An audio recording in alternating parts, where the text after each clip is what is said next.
Imagine a child who struggles with intense anxiety before school, convinced that something terrible will happen.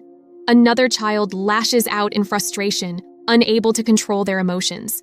A third avoids social interactions, convinced that no one likes them.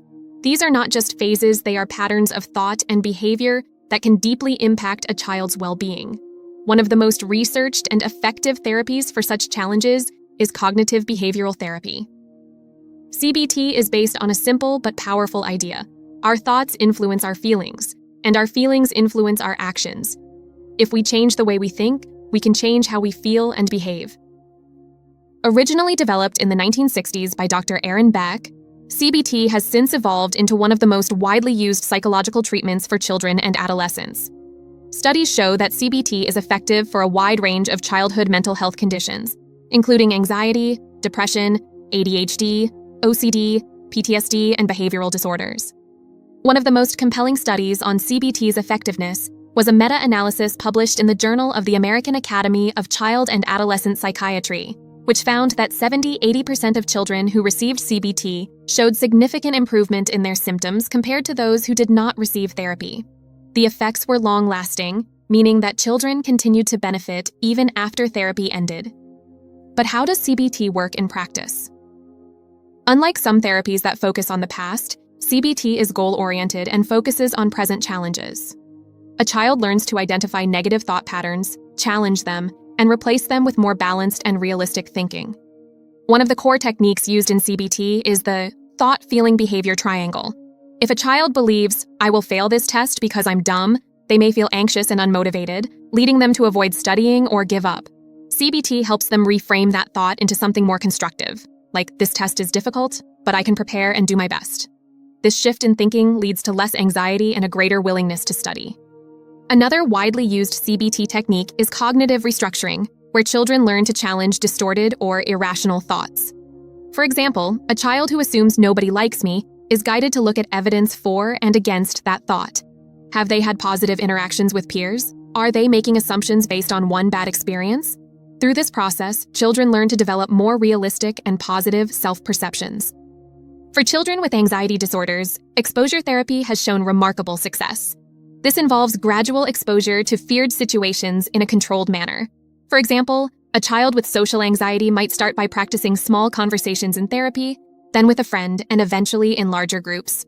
Research from the National Institute of Mental Health shows that CBT-based exposure therapy reduces anxiety symptoms in 60–80% of children with anxiety disorders.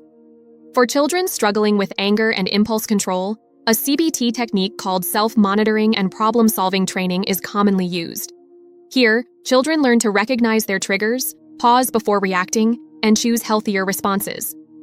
A famous case study of a 9-year-old with oppositional defiant disorder showed that after 10 weeks of CBT-focused anger management training, the child's outbursts reduced by 60%, and they were able to handle frustration more effectively.